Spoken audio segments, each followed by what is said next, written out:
अहम खबर, state bank ने शरह सूद में 1.5% इजाफा कर दिया है। ये अहम खबर हम आपके साथ शेयर कर रहे हैं। स्टेट बैंक ने शरह सूद में 1.5% इजाफा कर दिया। शरह सूद इजाफे के बाद 13.75% हो गई है। ये अहम खबर है जो हम आपके साथ शेयर कर रहे हैं। स्टेट बैंक ने शरह सूद में 1.5% इजाफा कर दिया है। शरह सूद इजाफे के बाद 13.75% हो गई है।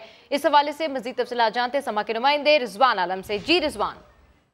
जी बिल्कुल, देखें 150 बेसिस पॉइंट का इजाफा कर दिया स्टेट बैंक ने शरह सूद में, और अब जो है बुनियादी शरह सूद है वो 13.75% हो गई है, 12.25% से बढ़कर। तो तवक्का भी की जा रही थी कि ज्यादातर लोगों का वैसे ख्याल था कि 100 बेसिस पॉइंट का इजाफा होगा, लेकिन कुछ लोगों का ये भी ख्याल था, कुछ एनालिस्ट का, कि 150 बेसिस पॉइंट का भी इजाफा हो सकता है, और वही हुआ। हम इसकी तवक्का इसलिए भी कर रहे थे, मार्केट इसलिए भी कर रही थी कि आज हमने देखा था कि स्टॉक मार्केट काफी माइनस हो गई थी, 700 पॉइंट यही दर था। के जो रेट है हमारी मार्केट रिजवान से जब हमारा राब्ता होगा इस हवाले से मजीद उनसे अपडेट्स लेंगे। फिलहाल आपको बताएं कि स्टेट बैंक ने शरह सूद में 1.5% इजाफा कर दिया है। शरह सूद इजाफे के बाद 13.75% पर हो गई है। इस पर मजीद बात करने के लिए हमें ज्वाइन किया है शाहिद हबीब साहब ने। बहुत शुक्रिया सर, आपने समा के लिए वक्त निकाला। सर, अब ये मॉनेटरी पॉलिसी का ऐलान हुआ है, स्टेट बैंक ने शरह सूद में 1.5% इजाफा कर दिया, क्या एक्सपेक्ट कर रहे थे सर, कैसे देख रहे हैं इसको?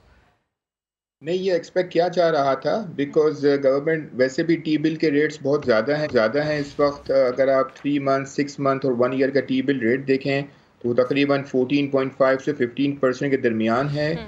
और जो है वो हमारी जो फिस्कल डेफिसिट भी बहुत ज़्यादा हो रहा है। हमारी जो रिक्वायरमेंट है हर महीने की 100 बिलियन की रिक्वायरमेंट होती है, बिकॉज पेट्रोल की प्राइसेस गवर्नमेंट नहीं बढ़ा रही।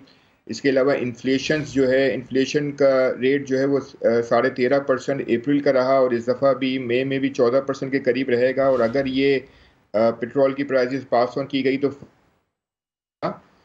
तो और इसके अलावा हमारी रिजर्व जारी है, करंट अकाउंट डेफिसिट भी थोड़ा सा ऊपर जा रहा है।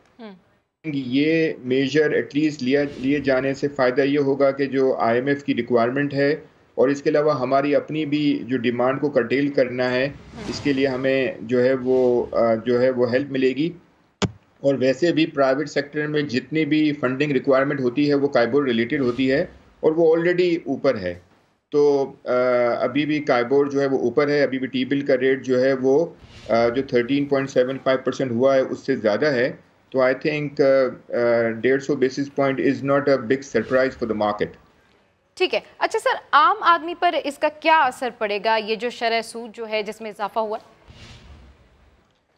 आम आदमी पे ज़ाहिर है फ़र्क इसलिए पड़ेगा कि ओवरऑल ग्रोथ कम होगी, स्लोनेस हो जाएगी थोड़ी सी, और जो है वो बिजनेसेस में इतनी ग्रोथ ज़्यादा नहीं होगी। हर कोई अपने एक्सपेंसेस को कर्टेल करने की कोशिश करेगा। तो ज़ाहिर है जो जॉब की अवेलेबिलिटी जो पहले होती थी वो ज़रा कम हो जाएगी, वेज उस तरीके से नहीं बढ़ेंगी। और ज़ाहिर है इसका इम्पैक्ट तो हर किसी को आता है जब भी इकोनॉमी में थोड़ी सी डिस्काउंट रेट बढ़ते हैं और जो टी बिल के रेट्स बढ़ते हैं, और जब ये चीज़ें ज़्यादा बेहतर बढ़ती हैं तो इसका इम्पैक्ट जो है वो डाउन द स्ट्रीम हर किसी को होता है। और इस वजह से मुझे लगता है कि ज़ाहिर है इन्फ्लेशन की वजह से भी कॉस्ट ऑफ डूइंग बिजनेस बढ़ जाएगी।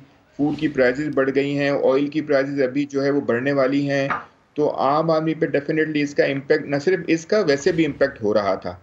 मतलब जी। मैं ये नहीं कहूँगा कि सिर्फ डिस्काउंट रेट की वजह से इम्पैक्ट हुआ है, वो वैसे भी प्राइवेट सेक्टर में काइबोर रिलेटेड ही फंडिंग होती है, उसका डिस्काउंट रेट से ताल्लुक नहीं होता। बिल्कुल ठीक कह रहे हैं आप, इन्फ्लेशन की वजह से भी कॉस्ट ऑफ डूइंग बिजनेस जो है वो बढ़ जाएगी। बहुत शुक्रिया शाहिद साहब, समा से गुफ्तगू कर रहे थे।